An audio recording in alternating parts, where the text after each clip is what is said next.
दर्शकों को बताने के लिए।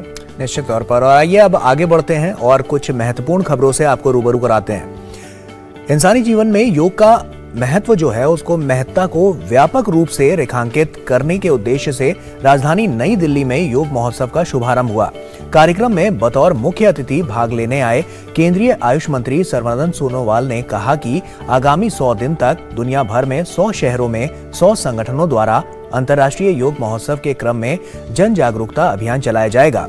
मंत्री ने कहा कि प्रधानमंत्री नरेंद्र मोदी के सार्थक प्रयासों से अब देश में पहला global centre for traditional medicine स्थापित होगा।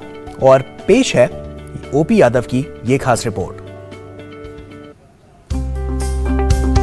योग के विभिन्न आयामों और इसकी उपयोगिता को व्यापक रूप से प्रचारित और प्रसारित करने के उद्देश्य से मोरारजी देसाई राष्ट्रीय योग संस्थान के तत्वावधान में आयुष मंत्रालय द्वारा राजधानी नई दिल्ली स्थित विज्ञान भवन में योग महोत्सव का शुभारंभ किया गया। कार्यक्रम में बतौर मुख्य अतिथि भाग लेने आए केंद्रीय आयुष मंत्री सर्बानंद सोनोवाल ने कहा कि दुनिया भर में 13 मार्च 2022 से 21 जून 2022 के बीच 100 दिन 100 शहरों और 100 संगठनों द्वारा अंतर्राष्ट्रीय योग महोत्सव के क्रम में जन जागरूकता अभियान चलाया जाएगा।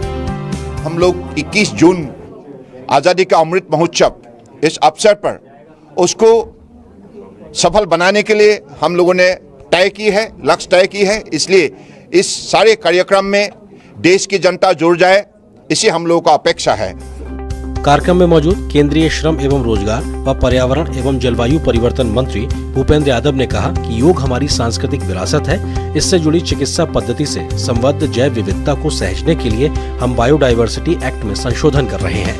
हमारी जो औषधीय पद्धतियां हैं वह अंतर्राष्ट्रीय स्तर का रिसर्च, अंतर्राष्ट्रीय स्तर का कॉपरेशन, अंतर्राष्ट्रीय स्तर की साइंटिफिक मान्यता हो, इसको लेकर भी हम बायोलॉजिकल डाइवर्सिटी एक्ट में संशोधन करते हुए आगे बढ़ाने का काम ये भारत सरकार माननीय प्रधानमंत्री जी के नेतृत्व में कर रही है। कार्यक्रम में विशेष तौर पर आमंत्रित अंतर्राष्ट्रीय योग ऋषि स्वामी चिदानंद सरस्वती ने कहा कि योग हमारी जीवन शैली का हिस्सा है।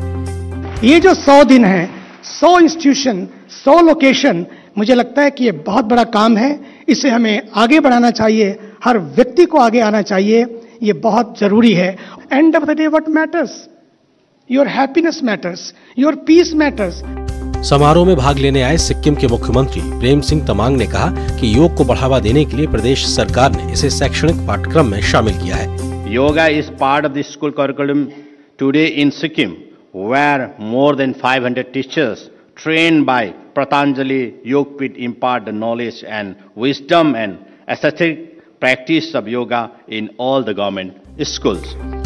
कार्यक्रम के दौरान आयुष मंत्री सर्बानंद सोनोवाल ने कहा कि प्रधानमंत्री नरेंद्र मोदी के सार्थक प्रयासों से विश्व स्वास्थ्य संगठन ने भारत की प्राचीन चिकित्सा पद्धति को स्वीकृति दी है। अब देश में पहला global centre for traditional medicine स्थापित होगा।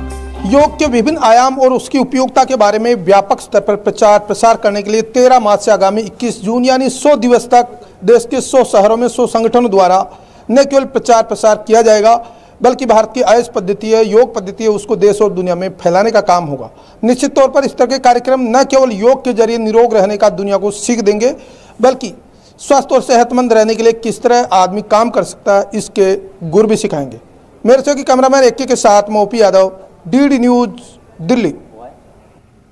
तो योग भगाता है रोग। और एक और स्वास्थ्य से जुड़ी हुई खबर पर नजर डालते हैं जो कि जुड़ी हुई है आपकी किडनी से।